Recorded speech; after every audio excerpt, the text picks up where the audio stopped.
What's going on, everybody? All right, Christine, you ready to do this? Yeah, let's do it. Ladies and gentlemen, welcome to another episode of the Get Reelisms podcast, episode 94. I am Adam Chase Rennie. 94. I'm Christine Chen. Yeah, 94 episodes, folks. And I'm in my own room. And you're in your own room finally. We've only seen it, what, maybe once, maybe twice? Yeah. So, Christine, why do you hate your phone so much? It's not that I hate it. Why do you disrespect technology? I was maybe the better question. I was in Portland this past weekend. And was it past week or was it the weekend prior? It was last weekend you went to Okay, it's Portland. last weekend. Time goes by for me very fast. So yes. I'm like, oh, that was like 5 weeks ago. No, it was last weekend. Anyways, I was in Portland and I rode one of those e-bikes. They're really cool, actually. It looks like a normal bike, but when you get on it, like a motor of some sort helps pedal you a lot faster. It's pretty amazing, actually. The problem is it's not, because they're janky and broken as fuck, and you can sometimes fall off of them. So go ahead. I didn't mean to interrupt you. I had a great experience, except the fact that the design for the basket in the front of the e-bike is awful. It doesn't have like, it has 3 sides. Who makes a basket with only 3 sides? Apparently e-bikes does. Monsters do. Well, and e-bikes, yeah. And so they expect you to like tie off your stuff, and I did. Like, it gives you this bungee cord that's in there and you tie it off. The problem is when you're riding on the street and it shakes, that bungee cord quickly becomes loose. And all your shit that you tied up nicely falls crashing to the ground in the middle of traffic.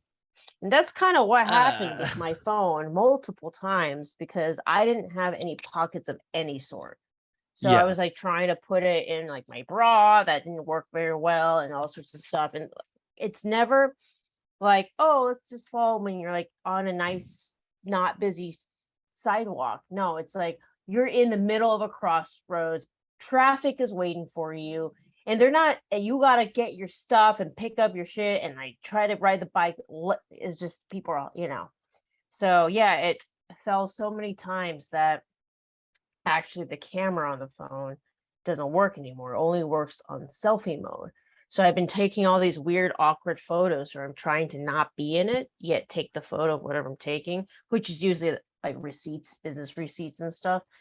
But what I discovered was, on selfie mode, the QR codes, any QR code scanning doesn't work at all, that's really annoying. That stinks. Yeah, because unless you use the front. Oh no, you can't. That's right. You can't use a front-facing camera for QR. That's the God, problem. that's so dumb. It's so annoying. So I got to figure out. I guess I had to go to Apple and see if they'll fix it for me and stuff like that. But yeah, but I'm back at it. I'm working again. I'm very happy about that. Yeah. Yay. Because I was like, I'm never gonna work. You know how that goes. Yeah, I was working myself, but I just got fired today. So let's go. Did? Bam, bam, bam, bam, bam, bam, bam, bam, bam, bam, bam. No, not from a film gig. Not from a film gig, to be clear. This is from an at home gig that I applied to and apparently got the job. And my very first job, literally a weekend, they were just like, actually, yeah, we're not gonna keep you for the rest of the time. So we're just gonna pay you off for this week, but then this is gonna be your last week. So your first and last week, Adam. So well, that's just because they don't need you anymore, not because you didn't do a good job, right? Yeah, exactly. Like they just they apparently they overhired, which that doesn't. Listen, I worked retail for almost 10 years. Sometimes when you overhire, it is what it is. You can't just basically like, I mean, I know like during the seasonal time, that's different, because during the seasonal time, you get these like temporary associates, and then you can do whatever you want with their schedule because they're not really tied to your roster or to your payroll. They're just only tied to whatever that seasonal gig is. Right. So right, they're right. basically temporary hires, you know.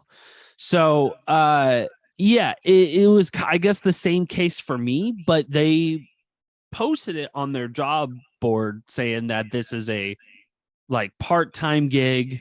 This is like, we need people and this and that. And my first interview, they're like, oh yeah, we're in like so much need of people. I'm not going to say who it is because it's just too weird. I don't want to do that. Yeah. No, you don't need to. So, No need to do that. Yeah. yeah. So it's, you know, it's for, it's just for writing advertisement. It's just for writing like little Copy. document Yeah. Yeah. It's just copy. Yeah. Yeah. So, they hired me, and like the first meeting, it went well. And then the second meeting, which was earlier today, went okay, but there was like no one there in the meeting. It was like from 20 people to like 2 people. Okay. And it was like me and this one other kid, and then whoever was leading the like meeting and stuff. And it was so weird. I was like, what the fuck? What happened to everybody? But I didn't ask any questions. I was just like, hey, you know. Yeah. And then right afterwards, you texting me, and I was trying to set up for the podcast. Right. I got a phone call from one of them, and they were just like, hey man, yeah, I know we just had the meeting, but yeah, this was actually your last week. So yeah, we're just gonna go ahead and move on without you and stuff. I'm like, oh, perfect timing on a fucking Sunday to let me know that, like, oh yeah, for this week, what you were supposed to get paid, yeah, it's just only going to be this week. We're not going to hire you for the next 2 weeks, even though I was supposed to like have a part-time gig with this. Yeah. And I was excited too, because I was like, okay, well, this is part-time and I can work from home. This will give, I mean, you know, this might be a perfect opportunity for me, and I can start saving money finally and not be broke. Turns out, no, you are going to be broke, Adam. And it is what it is. It's fine. No, it's fine. Listen, I need to finish this script. Yes. And I have been aching in my bones to finish the script. And remember last week what I told you, Christine? I told you that like once I start setting deadlines for myself, yes, I then get a gig somehow. Like I get work, or something happens, like, you know, something happened to my family or my mom or whatever the fuck, and it just completely sideways me. That last episode, I put it to the test again, and that night I put another deadline for myself. I'm like, all right, by the end of this month, I'm gonna get this done, or at least like in 2 weeks, I need something. I need something. So I did that. And the next day they interviewed me, and they're like, hey, we're looking for these copywriters. And they strung me along for like a week straight, just for this shit to happen. I'm like, wow, that sucks. I'm sorry, dude. No, it's fine. You just set another shit deadline. happens. Set another deadline. Clearly, that's what you're supposed to do. So just go to set get a job. Deadline. Yeah. Because it's just always going to sideline me. Yeah. And my script. Yeah. God. Just set another deadline. Yeah, I started writing as well. Yeah. Yeah, it was nice. I got in about 15 pages in. And then I started also a gig. So it's with this is your producing AD gig, right? 2 gigs actually. They're kind of overlapping a little bit. But one's more prep, like virtual prep type stuff, and then the other one I'm ADing purely. And so gotcha. Okay. Yeah, it's nice. It's the first one is with ABC Disney. It's a talent showcase. And so it's designed mainly for the actors, like different diversity, people of color, actors and stuff. And they have like it's a scene, but it's like a 6-page scene or a 5-page scene type thing. So it takes the whole day. Right. There's 3 different ones. 2 are directed by the same director, and the other one is a different one. We've gone through one already, and man, I can tell you, like, having not worked, not by choice, having not worked for, well, no, it was by choice. I couldn't work for almost 2 months because Ursley tour. But having not worked for those 2 months and then going back on set, no matter how cushy it was, it's still at the end of the day, you're like, oh my God, yeah, this is a lot. Like I've forgotten how physically mentally draining it is to be in our work. It's different when you're in it. You just, it's like a conveyor belt and you go back to back to back to back. You just don't think about it, right? But I hadn't I feel like, when you don't work out for 2 weeks or something and you try to work out and you're like, what the out of breath, and that's how I feel.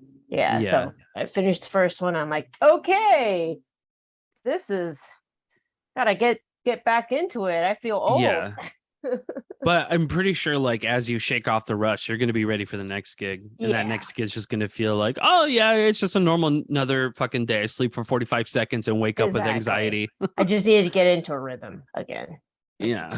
Just another rhythm. So, but yeah, know that. And then the other film is I'm UPMing, producing, and also ADing that one. And that started doing like budget. We had a meeting yesterday, looked at the location and everything. And what's really exciting about it is there's a few things. One, this is a director that clearly has done most of the job, so he's very similar to me in terms of came in with all these notes and shot lists and had finished part of the budget himself, and he edits, so he knows exactly what shots he needs and all that stuff. So I'm like, great, this is going to be great. I'm going to learn, let's finally have a director to learn from. And there's a big, but again, being on the other side is fun. It's interesting because I go through this process, but it's all just me internally. So I at least am now experiencing this process of paring down your idea from an outsider's perspective. Does that make sense?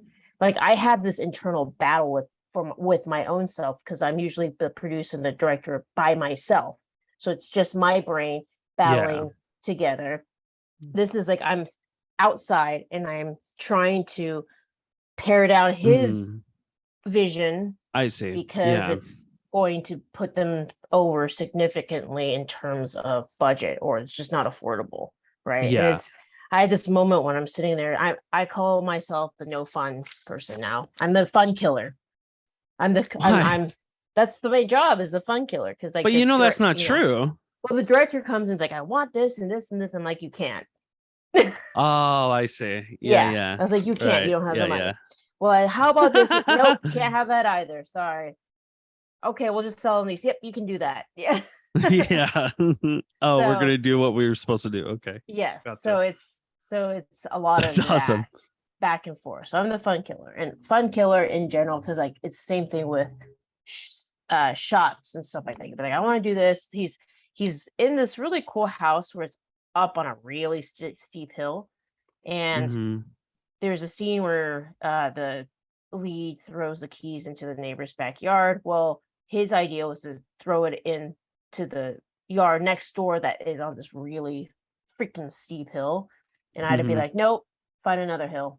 Yeah, too steep, too dangerous. No. Way too dangerous. Yeah. Yeah, he was like trying to like, what if it's we're like, no. Yeah, so I'm literally the fun killer right now. I remember there was this one like hill that was like so fucking steep, and so many people on skateboards like to like bomb down steep hills.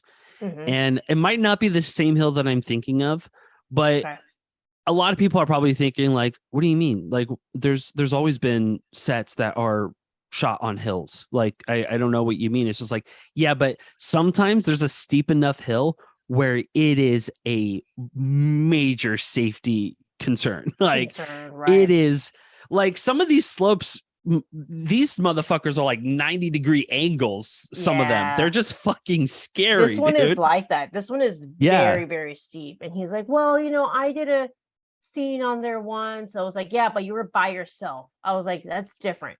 When it's just you and a camera and maybe your best friend who's your actor, like, no big deal, sure, climb the fence, shoot your thing, and get out. When it's an entire crew, with gear, you have to, I have to just and be camera, like, no. I don't know. I was like, no. I looked out, I was like, no, and he was like, but no. So it was a lot of that yesterday. So you're that person. But you have to, though. I mean, you have to. Yeah. There's got to be some level of respect when it comes to that, I thought you mean like the party pooper in like terms of like not wanting to have fun. I'm like, you always want to have fun. I always want to have fun. But that makes sense. Just like, oh no. This isn't, we don't have the money. What? We don't have the money. Where's the money going to come from? Still don't have the money. Yeah. I was like, nope, still don't. So I had him, because it's a very art heavy and stunt heavy film, actually. And it's not like, fighting and stuff. No, it's like someone runs into it, like, it's not glamorous type stunts, things that you wouldn't think are stunts, for example, someone's walking and then their foot gets stuck in the boards and goes through the porch, that's a stunt, but I think most people, when they think stunts, it's like, we're fighting or something, right? But no, it could be as simple things. Blocking can be a stunt. Exactly. Yeah. It can be a simple stunt. There's this scene where it was like, they're wrestling in bed and then someone falls over and hits their head. That becomes a stunt. That's a stunt. Not sexy, but it's a stunt. So we have to like clarify every single thing. Like, okay, how important is this stunt?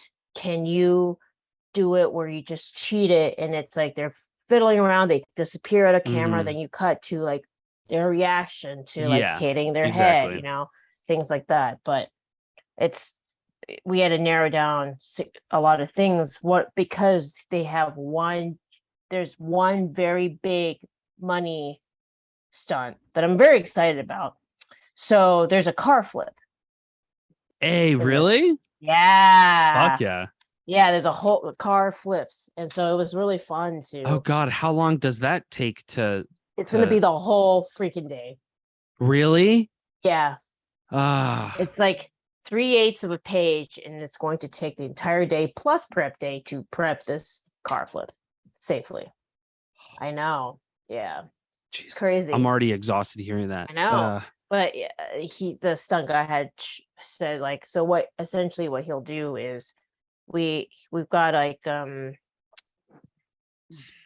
big machinery that has a claw, that's excavator type thing. Yeah. Kind of. Yeah. So they're gonna. But it's like a claw thing, right? Like on the top of it. Yeah. It's not an excavator where it looks like it just has scooper. Yeah. So I can't remember what it is, but essentially I don't know either. But I know what you're talking about. Car to it, and gotcha. Yeah. So then the car's gonna be on the side. Yeah. So like the car's gonna be like this way. Yeah. So here's the ground. So it's gonna be lifted like this, so that just perpendicular to the ground. Yeah. And then on action, they'll release part of it so that it like flips, rolls over. Right. Yeah. And then it's like tied in a way, so it's like wrapped up basically. So when it comes down, it flips essentially. Any like any stunt people gonna be in it? And there's gonna be a person in there. Yeah. Damn. Stunt double in there. Yeah. And then the stunt double, and then there's gonna be like a whole, like, if we need to see that person, then there's gonna be like a switch out, Yeah. And then so that makes sense. That's gonna take all day. Yeah, that's pretty cool. So it sounds rad. I'm like racking up the number of different kinds of stunts I've been exposed to. Like in this one, like hanging, and I was like, I've done a hanging before. I've done 2 of them. Yeah. So so I'm like, oh, that's on my list. Done a hanging. It's just funny, just talking the scope of it, and it's neat. So I'm excited about that. But I think the hard part is it's at night. So either way, they have to shut down the street. So I'm thinking about this. Is it going to be like a 6 to 6 situation, or like an all? Probably. Yeah. Yeah. All right. Well, our last week is mainly overnights. Yeah.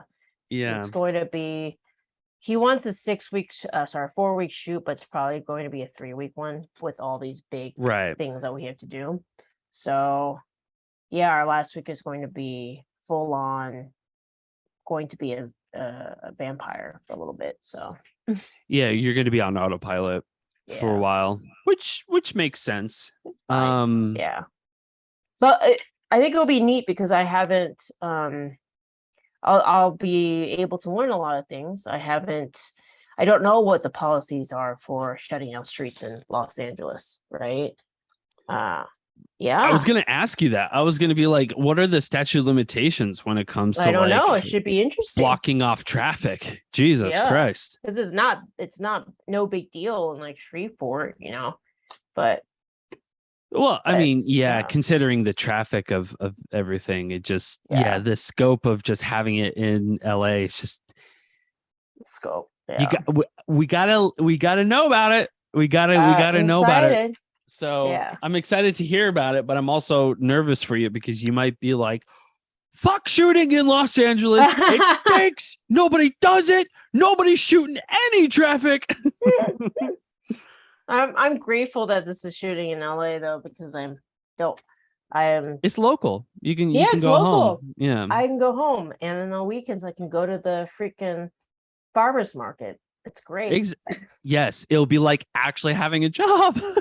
It's really nice. Yeah, it's been nice to be able to do that, to like hang out with Roxy and Casey, and we're after this podcast we're gonna. Are they free from the COVIDs? Yes. Oh yeah, nice. I told you about that, right? Yeah. How I hadn't. You literally came home and you couldn't go home. Yeah. Yeah, it sucked. Because they both tested positive, or Roxy? No, Roxy didn't, but she was sleeping on the couch just to be safe. It was just Casey. Yeah, but he's officially negative, everyone. Well, and I officially have unpacked. Very exciting. I'm glad they're good. I'm glad they're healthy. Yeah. Yes. That's and I'm glad you're home too, because there's still so much of LA you still need to explore. I'm excited to see different things and go to different areas. I think that LA, the way I can describe it is like, it's like a lot of mini Austins spread out, but the whole thing is LA, right? Mm-hmm. Yeah. So it's like, that makes perfect sense. But I feel like got their own culture. They do. But some of them are less spread out than others. Like as you get closer to Hollywood, like everything seems to be like mushed together and shit like that, Like it's really hard to find places in like closer to Hollywood, in my opinion. But I know somebody's going to be like, you stupid. It's like, I know, but I hate fucking driving anywhere. If you get me to drive in the city in Austin, I'm legit not really into it, but it's a much wider, much spacier city than fucking San Francisco, where I grew up around, or Oakland, like it's much spacier than there. But like, I still refuse to go into fucking Austin City if I don't have to, but if a gig tells me to go into the city, I'm dreading it. I'm dreading it. But that doesn't compare to how it is driving in LA though. No. Yeah, you're right. 100%. LA has these weird splits. Like, you'll be driving on the highway and suddenly the highway splits. And then it splits off. Yeah. And you're like, I don't know which one. And then the left, I've done the whole thing where like, I think it's one side, then I like, finally it clicks. I'm like, no, it's the other one. And I'm like going over like the median type thing. Not like a physical median, but. No, I know what you mean. Yeah. Yeah. But it does that. It just split. It's so many random splits that have no labels. That don't have labels, and sometimes like will come at you out of nowhere. And you're driving, you're like, wait a minute. And then you see this fork and you're like, oh, yeah. You're like, why is it forking? Where's the other one going? Why are we, where do I go? And then your GPS doesn't tell you anything. No. They're just like, until Yeah, it's like pick, and then you pick, and you're like, oh no, the wrong one. Now it's gonna take you 2.5 hours. It's like Too fine.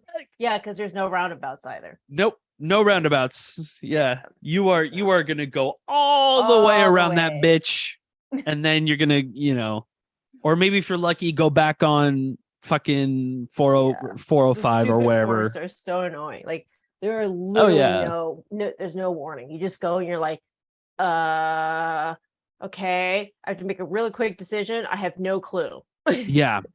Sometimes like driving, I know you're probably not. Are you familiar with driving like in the Bay Area too?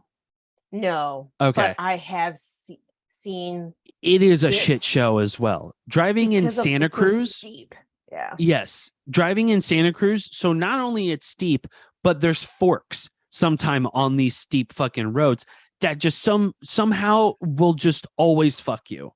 Always. Because your GPS will tell you, I shit you not. Your GPS will tell you to go into one specific like junction. Then once you do, then you're like, oh, actually, it was the other one. And now it's going to take you another hour and a half to get back around. So that's what my GPS keeps doing to me too. Yeah. Yeah. I'll be like, okay, I'm in the right lane. And then it's like, oh no, you're actually not. You're not though. And you're going to be 2 hours late. Sorry, stupid. Like I hate that.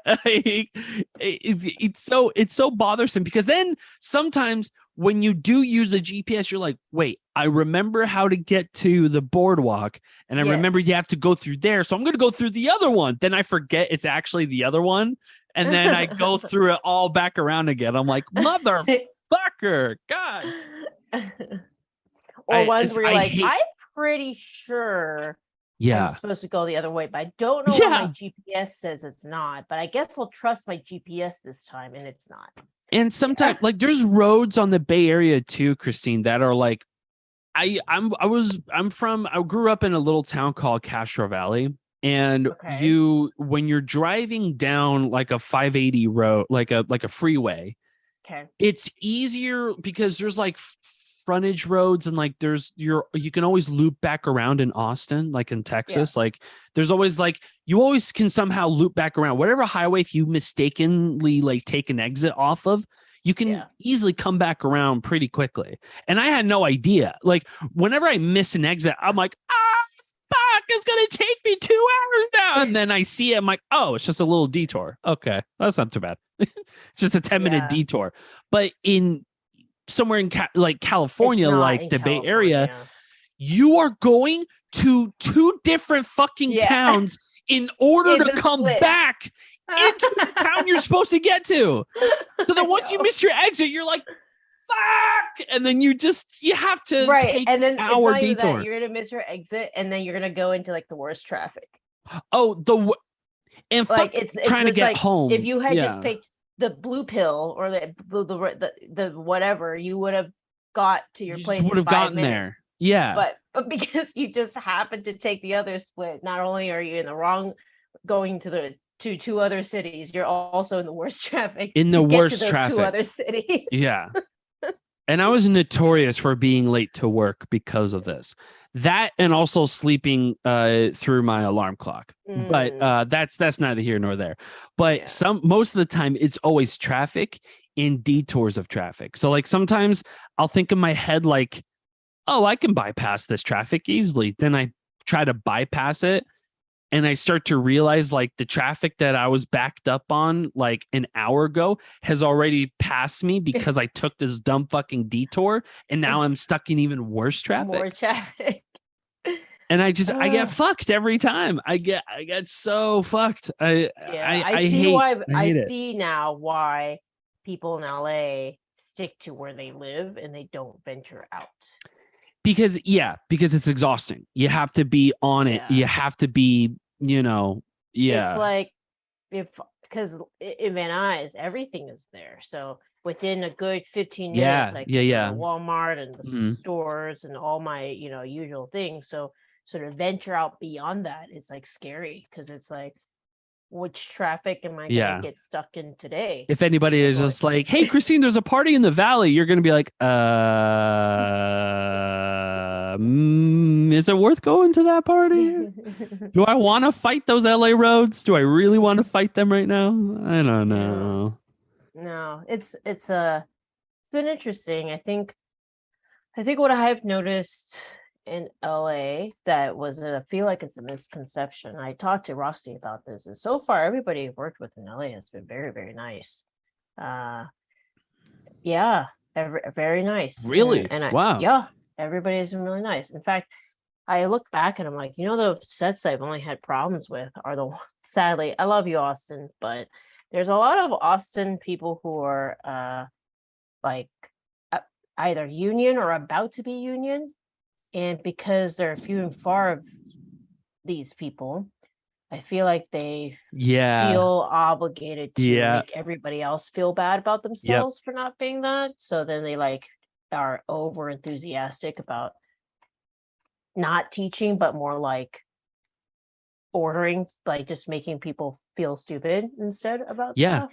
Yeah. So I'm not a fan of that. The teaching is very important, like actual teaching. So, but yeah, no, everybody in LA has been very, very nice. So. That's crazy. Like I mean, even for me, like I didn't work in the industry when I was there in LA, but like to hear that is nice to hear. But also like you kind of wonder, you're like, oh, okay, so if that place isn't bad, like then why are there why are there like why is it so expensive to live there? And because everybody wants to live here. Everybody wants to live there. I mean, like the weather is fucking amazing. It's just the only thing is like there's no water. So like that's just it's not great. But everything else, though, I'm enjoying the convenience. I'm sure it's very awesome there. I'm enjoying it. I'm exploring. Glad. And I can't wait to see what other projects I get onto, but just having these two have been nice, and we'll see. And it's honestly, it's just at this point, it's just nice to do anything but Ursula. Yeah. I'm Ursula out. And Thank God I don't have to do work. Am I right? I know people in my circles are sick and tired of me talking about Ursula too. So I'm sorry, but not like I had to. So, but I have discovered that, when I meet new people, I'll still do my little like, hey, you should watch my film type thing. But like, I'm just I probably should be doing posts and stuff like that, but I am so Ursula out. I bet. Yeah. So I just need you're ready to move on to bigger, better things. Move on. Yeah. So it's nice to be like, oh, I'm on a set. And I'm not, and I'm going to write and do something new and whatnot. So I don't know how, artists, I think I've mentioned this before, how like musicians, if you have your greatest hits, that's with you for the rest of your life. And you have to play those greatest hits for the rest of your freaking life. Like how you do that. And make it feel fresh again. Right. Like, yeah. I think I'm sure you were like sick and tired of it, right? Yeah. I could have sworn I saw an interview. I think Paul McCartney had that question asked to him. And they're like, it was just like, how do you play these songs that everybody knows and loves you by? Like, because Paul McCartney has made like amazing songs just by himself, like just him on his own. But everybody wants to be like, play Yellow Submarine, play Come Back, play, whatever. It's just like, or Come Together. They only want Beatles. They only want Beatles. And Paul only does like maybe a couple of Beatles songs on his tours, but he will do them. And he always says, he's just like, I love playing the songs because I know the fans love it, but I always really pick my set list carefully because I know like, okay, well, if they like Yellow Submarine, well, they'll like these other three songs that I kind of like base Yellow Submarine that is similar vibe, or, Come Together where it's a little bassy and shit, a little jazzy. Yeah. There's going to be a couple other Paul McCartney songs that are also a little jazzy. So he's just like, I want people to understand that there are way more to inspirations of music than there actually is, and even within its own music. Right. And so a lot of times he's like, that's what keeps it fresh for me. So whenever I do play those old songs, well, it's worth it because I'm showing these other idiots like the new shit too. That is like, well, if you like my shit, then you like this shit too. You know, it's just like, it just, you're basically telling them like, yeah, no, I love the greatest hits too. I'm a fan of my own greatest hits, but understand this fresh shit is I want to say a copy of it. But it's on the scope of it very much so, you know? Yeah. Maybe you're not going to make like, you know, another mermaid film and treat this like the Fast and Furious franchise, although that'd be kind of fun. That'd be kind of sweet. But imagine that, dude. You just like build a multiverse of like mermaids and you're the like Kevin Feige of mermaid. I mean, that'd be pretty cool. That would be insane. Cool. It'd be really dope. Yeah. I think that's like the overarching plan a little bit, but I would love for you to do this. Yeah. But I also other filmmakers to create their own mermaid experiences, you know, and films and stuff. That'd be crazy. Mm-hmm. I just wonder if I'm sure other directors have. That's why, you know, Christopher Nolan probably, and I mean, he only did the first two, right? The third night was the third Batman him too? He did the whole trilogy. Yeah, he did. Okay, I can't remember. Batman Begins, Dark Knight Rises. Yeah. What's a trilogy that I feel, because I feel like there's several things that are series where like the director does like one or two and then they just give up and somebody else does the rest and it's not as good. It happens all the time. The sequel trilogy to Star Wars. Right. Yeah, a lot of people jump ship with that, and a lot of stories. I know you're not a Star Wars fan, but this is just for the production side of this, and apparently a lot of people jump ship with those movies. A lot of people jump ship, like people who were in the industry like for years. Like I would see on like Reddit, like filmmakers subreddit, where there's like people who are like who worked on either like the art department team or the VFX team or hair and makeup team or costume department. And they were like, oh yeah, no, I was offered Star Wars, but like everybody who I worked with was just like, I mean, it's a great gig. Like it's fun. Like you can say to other people, yeah, I worked on Star Wars. Like that's fucking nuts. But also at the same time, like the stress and the pressure and all of that involved with it. Like I'm sure some of it's hearsay. Like you can't. There's no way to really vet these people other than like they can like eloquently describe their experiences on the set. Which, you know, a lot of people who do work in the film industry can understand. Some of these sets are, you know, less favorable than others. Let's be honest. You know. So when you hear some of these stories, you're like, oh, okay, well, all right, I guess, yeah, like shit can be a little bit misread from the very like the cover of it. Like you kind of judge it by its own cover as it is, and then underneath it, you're just like, oh, this is actually not fucking great at all. You know, this isn't fantastic. I don't know. I just think that as artists, we need constant stimulation, and doing the same thing over and over again can be really stifling to our creativity too, right? And so I mean, I love Ursula. I love it so much, but you know, I'm more than just that film, right? And you're ready to move on. Yeah. And there's some people who are not ready to move on from that fucking train. There's some filmmakers that are just like, oh yeah, I'll make another Law and Order for the rest of my life. Like I'll just keep directing those. Like that's just kind of my thing. You know? Yeah, I guess everybody's different. I get very bored really easily, pretty just immediately, you know. I do too. Okay, I'm done. Yeah. I do too. I don't know if it's just like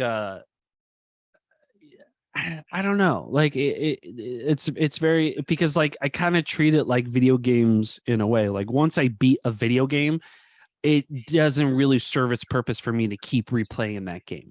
Now there are some Right. video games that are like, oh no, I have to keep playing this video game even when I beat this because it's so fucking good. There's only maybe a couple of video games Yeah. in the 25 years of my existence that I played video games.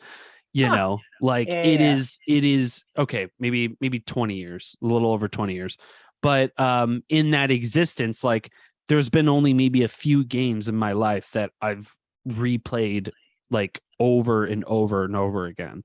But Yeah. once you complete something, it's for me easier to let go of it because like it's already there. It like, Yeah. what more can I do? Because then what happens is I get like in my own head and then get over critical of that product that I made, even though it's already done, it's made.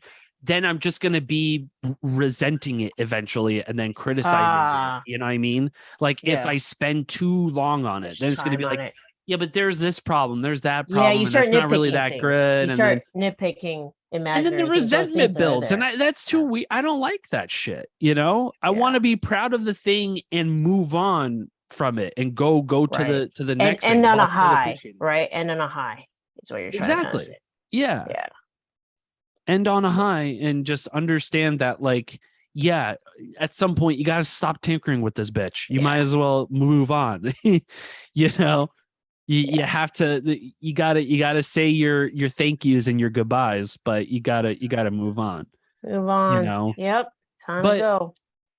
I mean, other than that, though, like there's like, I do appreciate those people who do stick with it and still find love and passion for it, even though like there's, you know, like Warner Brothers is in the news, and I'm just thinking about this, like all the CW like shows and stuff. Like there's only maybe a few directors that really work on those shows, but that's all they're known for, is just making superhero TV shows or directing superhero TV shows or writing them and shit like that. But they say it because they're just like, well, A, of course they love the source material, but B, it's like having like a full-time job, and they love that. It's just like, it's consistent. Like every year I can count on that. Like, oh yeah, no, I'm going to work on The Flash next year. And then the year after that, I'm going to work on Supergirl. And then the year after that, you know, so on and so forth. But I don't know if you read the news about Warner Brothers, but it is not looking good. It is like a lot of, so Warner Brothers had a merger with Discovery. So now Discovery is with Warner Brothers. They're probably apparently they're gonna have a complete rename and rebranding of HBO Max. Oh, okay. That includes, though, cutting about like 50 to 70 projects that is going to be in the future.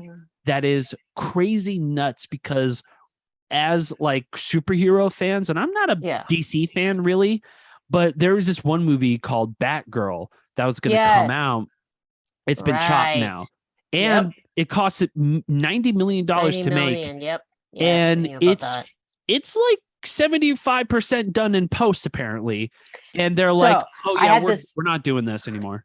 So here's a lesson. I and we're not sure if this is exactly why, but I actually had this debate with my friend Eric, who's in the industry. He said, yeah, you have to think about it. It's at this point numbers and business. So it's like if your car got totaled, but you could technically still fix it. It's not like totaled. When I think totaled, I think like it's crumpled and it doesn't look like a car. Right. But that's not what it is. It's totaled is defined as the cost of repair is the same as or more than cost of obtaining a new car, basically, right? So in this case, it could possibly just be that it's not good enough, that it's not the amount of revenue it's going to recoup is going to be less than declaring that it's a total loss because they can get the money from insurance. Interesting. Yes. Interesting. These films are insured, right? So you can claim it as a loss. So then the money that you save from the tax break of declaring it as a loss may exceed any money that this film could ever make. And that's the part that people don't understand. Interesting. Like, they're like, oh my God, they wasted 90 million or whatever it was, Sure, but maybe because they declared a $90 million loss, that offsets more of their profits or anything else. Right. So the investors and stockholders can walk away scot-free. Yes. Interesting. Yep. So then would it be the same? So is there a limitation to that, a cap to that? Because the Flash with Ezra Miller and everything happening around him, that's over $200 million budget, Christine. Right. What happens to that movie? They can't just wash that. So Eric was like, I don't know. Like, I'm surprised that the Flash didn't get cut. Yeah. So that's what I'm saying. I'm like, I'm shocked. Here's the thing. Like, Warner Brothers has more than enough money, especially now with this merger with Discovery, more than enough money now to just essentially spend another, I don't know, 50. How much does it cost to CGI a whole human being out of a movie? And okay, granted, it's 2 hours. It's almost a 3-hour film, Christine. So that's a lot of fucking Flash to edit or essentially CGI out. Yeah. So I can only imagine it's going to be a lot of fucking money. And the whole story arc around it is all really about, Ezra Miller's Flash, which at the time was great in the beginning. And then it sort of got weird. Like the DC universe shit. I don't know why. It got definitely weird. And then now Ezra Miller is like a fucking, like, he is a ghost. He is like an evaporated criminal. Like, this guy is all over the place and nowhere, Yeah. I don't know. The studio system is a weird one. But the thing is, though, is that, like, you're cutting granted, a $90 million film like Batgirl, but you're also cutting a Latina superhero-led film that now nobody will see. It's now counted as lost media. So that's now really sad. I don't understand.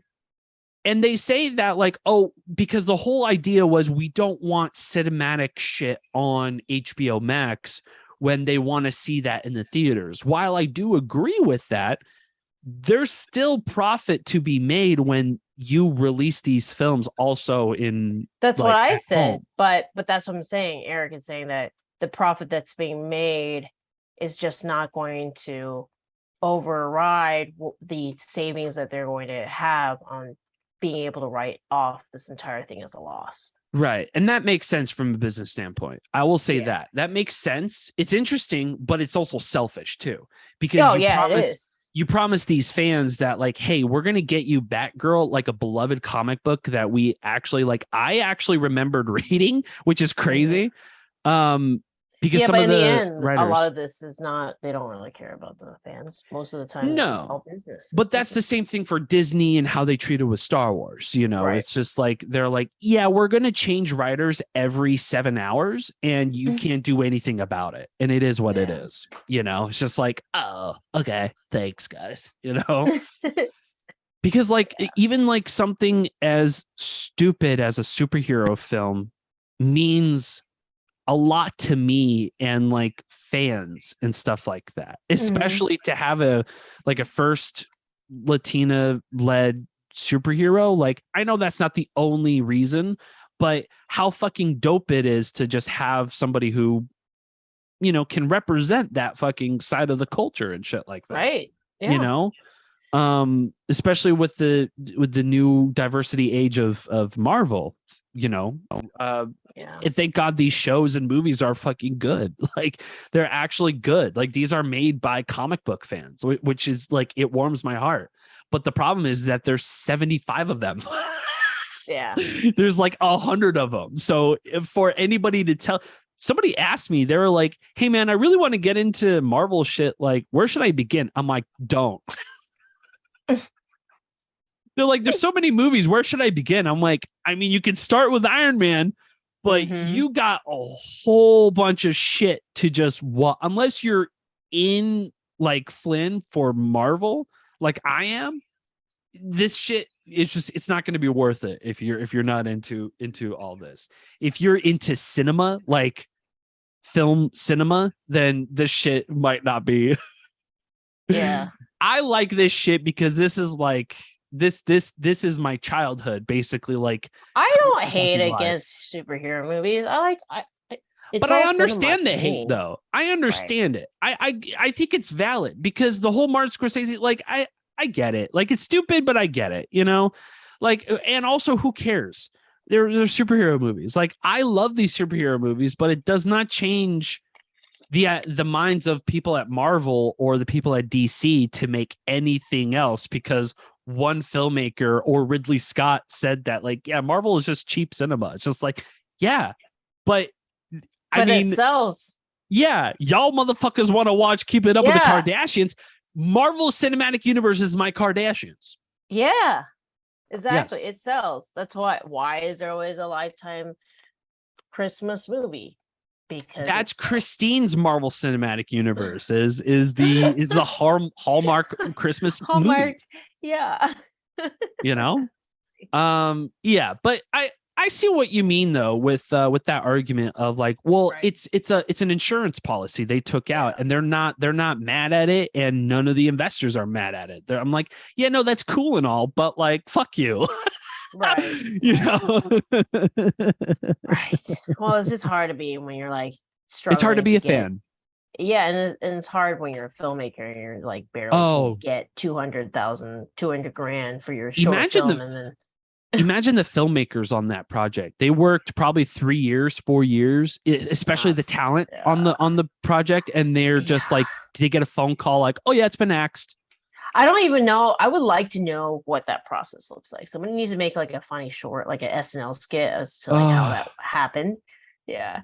I just think like it'd be really funny content. I wouldn't be able to sleep. Like that would just like I would want like I don't know if I would want blood or to just like fucking cry in the middle of the corner. Or yeah, I don't like know. I would like to know. Yeah, I don't know. I don't know how to react. I don't know. But it's unfortunate. But I mean, like, you know, I think I'd be really sad. That's the only thing I can imagine. Yeah. As a creative, I think I would be extremely, extremely sad. I would probably do anything to just get my mind off of it and work on something else. Because it would feel like there's multiple things happening, right? It's like you feel like a failure, probably, because you ceased to make something that the studios thought was good enough, right? Basically. I think it'd be sad, too, because you realize the amount of people who worked on it and gave their time that they will never get to see their work. That's sad, you know. I'd just be really sad, I think. Yeah. I mean, yeah. And then I would get angry because I'd be like, how can they do that, you know? Right. Yeah. Especially with like so much time and so much money being spent on this, like for people who hold the money, it's so easy for them to take and I didn't think about the insurance side of it. And that makes me all of the more mad because it makes sense. Every set that I've been on has some sort of level of insurance, right? So like, I mean, if it's a big enough budget, you're right. If it's a big enough budget, yeah. And then I think about it now and I'm just like, oh, you fucking asshole. So you literally walk away with no like, it's not like everybody loses, only like us idiot fans loses really at the end of the day. Yeah. You know, like, I mean, Warner Brothers and stockholders and those investors, whatever the fuck, producers, they walk away from this shit and they're like, I mean, we're going to move on to bigger and better things. What do you want from us? You know, we got a good I'd like to know how it all works. Me too. Just to dissect like what that process was like that got to that decision. Like, were they looking at a bunch of graphs and like, well, because of this and like I mean, I worked very, very briefly at 20th Century Fox and it was a bunch of graphs. That part was what I was actually very, very surprised about. Interesting. Yeah. It was a bunch of numbers, bunch of analytics, and it was like stuff that I learned in business school. But there's it just like no creativity whatsoever in those. Zero. It was very fascinating because like instead of like your products, instead of like, these products. It was products, but it was like Battleship and things Yeah, like yeah. 5 different movies, and you see all these graphs. Oh, it's very, very nuts. And it's just But it's all analytics. Like it's just yeah, like and that's some filmmakers should spend a week going to studio stuff and looking at like what they do there, and you'll realize how not artsy it is. yeah, because they all have relevancy for data Money. and they want It's data, money. Yeah, data, exactly. money, business, because it's ultimately still that. So, and we gotta put it to the ending because I gotta pee. Okay, yeah, me too. I gotta pee and I gotta tend to as well. It is not great. I literally woke up like 2 hours ago and I'm like I'm still like groggy and shit. Like I'm just like I slept literally I didn't sleep at all last night. Like it was just like whatever. Anyways. All right, ladies and gentlemen, I guess that's it. I guess that's the end of the podcast. Thank you so much, everybody, for tuning in. We appreciate you. Hopefully we'll be back next week. I'm hoping for that as well, unless we both work somehow. Somehow. Which is very possible. Yeah, I mean, like it's me who's unemployed, not Christine. Jesus Christ. So yeah, I guess that's about it, Christine. Unless there's something else you want to no, just make sure to watch Ursley. It's still out there. I know. I hate.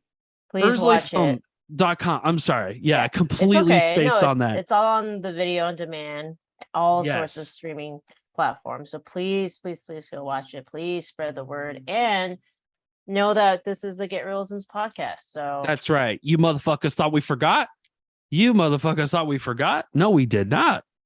No, we did not, ladies and gentlemen. So please get reelisms.com to pick up your book today. Thank you. Yes. Go make movies. Go make movies. And you know, fuck analytics and creative all the way. Yes. I don't know. No, not fuck analytics. We all love our analytics people. We stand them. Yeah. Whatever. I gotta poop. See you guys.